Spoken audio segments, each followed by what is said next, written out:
Hello, everyone. My name is Craig Ries with Hollywood Junket. And just like we got to do last year, we are back interviewing all the contestants from Deal or No Deal Island. It's season two, episode one just premiered last night. And even though it is rough to interview the eliminate contestant, it is fun to kind of get like their backstory, what happened with them on the show that we didn't see, and all that good stuff. And so, unfortunately, our first contestant that was off is Luke. And Luke, give us your last name because I'm not even going to try to pronounce that. Uh, it is pretty hard to do it phonetically, but it's Olejniczak. Olejniczak. Cool. All Yeah. right. Well, Luke, thank you for joining us. I'm very excited to talk to you. I have lots of questions. First, let's kind of start off with how the episode started. You chose to do on the pyramid scheme to go for the red cases. What was your ultimate decision on determining to be on that team? And then do you regret choosing to be on that team after it? Yeah, so there's so many little nuances that weren't seen on camera. As soon as they were explaining the risky road, I remember looking at the high line and David and my eyes met and he kind of gave me a wink. I gave him a wink. We knew we were going to be in it right away. From the get-go, I wanted to be at the controls. I didn't want to be a duck sitting on the pond, right? So I felt that would give me some control in my game. So without a doubt, right away, I knew I was going risky road. David was going to be my dog in the fight with me there. We just had to find our third person. Which you did with Seychelles. And then, like, looking back, do you wish you would have done one of the other routes? Are you kind of excited, like, how that went? No, no, not at all. Yeah. Again, my man, the goal was to be at the controls. I had Yeah. that, but maybe I didn't use it properly. I love that. And this game, like, you really do have to be active, I think. If I think a lot of it is if you're passive, you will get passed, you know? So I do agree with that. 100%. And that also kind of leads to my next question. Did you watch last season and how did you prepare for this season?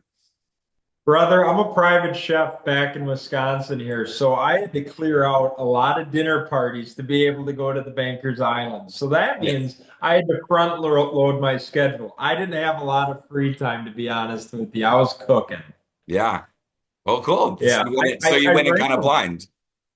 a little bit, yeah, a Yeah. little bit, but I knew enough to grasp the main concept of Yeah. it.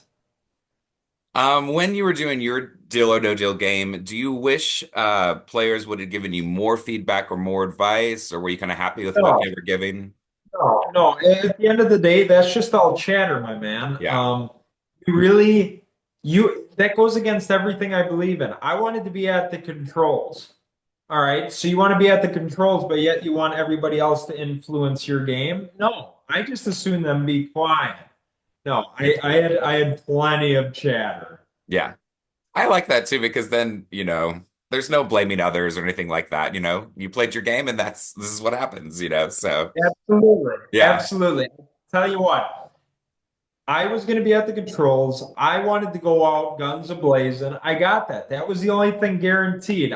The last thing I wanted to do was sit on the sidelines, have David or Seychelles win, and then send me home. Like that is people wouldn't even remember your name at that point. Right. Right. You'd be a sacrificial lamb. That's it. How did you decide to audition? I didn't even decide. This kind of just fell in my lap. I was casted to be on Gordon Ramsay's Next Level Chef. Unfortunately, I couldn't do it. One of my dinner parties said, "No, you're going to cook for me. You signed a contract." Being a man of my word, I did that. My casting agent said, you know what, Luke? We'll hang on to your profile and get you on another show." I thought, no, that's not going to happen. Sure enough, I get a Yeah. call one day. "Luke, how would you like to win millions of dollars?" I said, "Well, first of all, who is this? But that sounds great." And the rest just kind of happened, man. Well, that's cool. And then do you think you would do more reality TV in the future? I don't think so. I don't No? think so. Especially shows like this. To be honest with you, back home, we're a small town. When someone looks you in the eye, it means something. When they give you a handshake, it means something.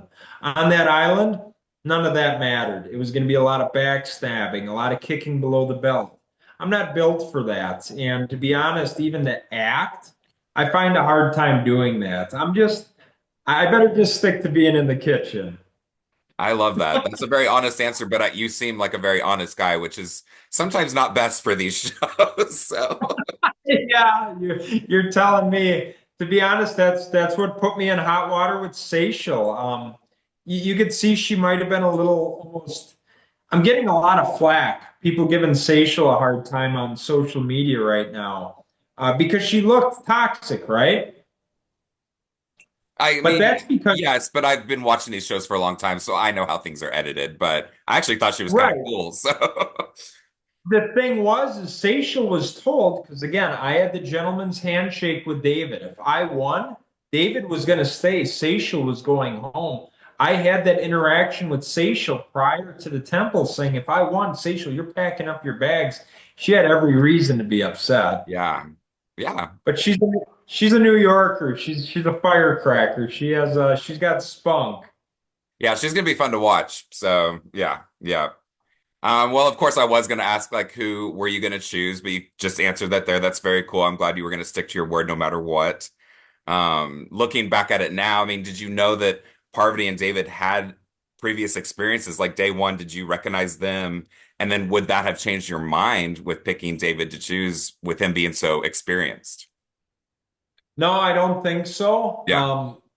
Just from my limited interactions between Seychelle and David, I feel I could trust David more. Uh-huh. I wish I could have got a better read on both of them.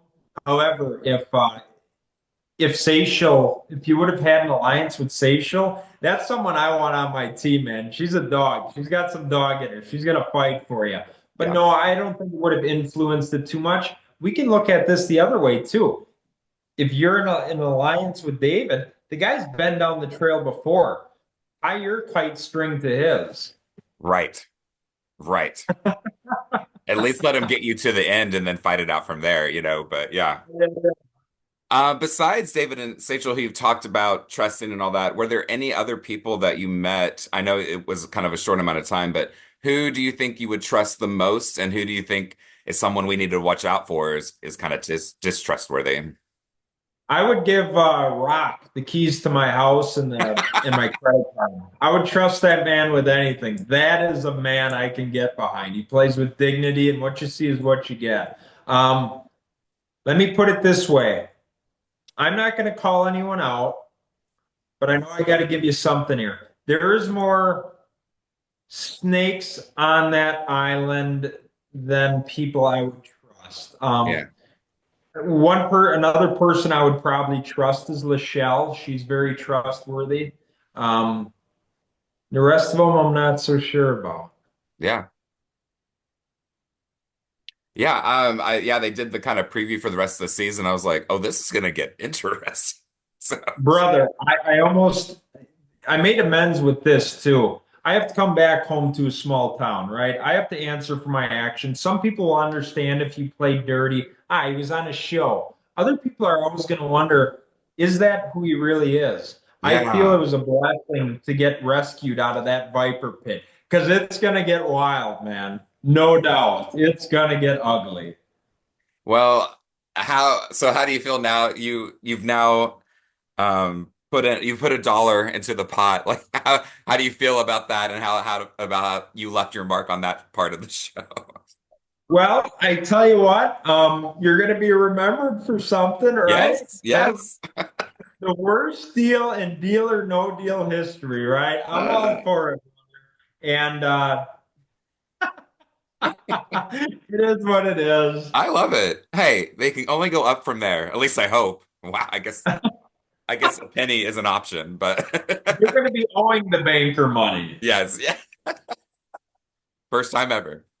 Um, Luke, I got a lot of questions answered. I really appreciate your time and your energy and your honesty. That's really great to witness in person, and that's very cool that you're very the same as you were on the show. So that's very cool, and it's rare. So I appreciate that. Bless you, Craig. I appreciate your time, brother. Awesome. Well, we're excited. Maybe we'll talk to you again at the end of the season. It's going to be a fun one. We're all looking forward to it. But thank you so much for your time, and have a great 2025. And I hope to talk to you later. Hey, thanks, man. Yeah. Thank you. And that'll wrap it up again. Like I said, we'll be doing this all season. So please like and subscribe our channel, Hollywood Junket. We have interviews from last seasons of Deal or No Deal Island to also check out. So yeah, my name is Craig Ries, and we'll see you later. Bye.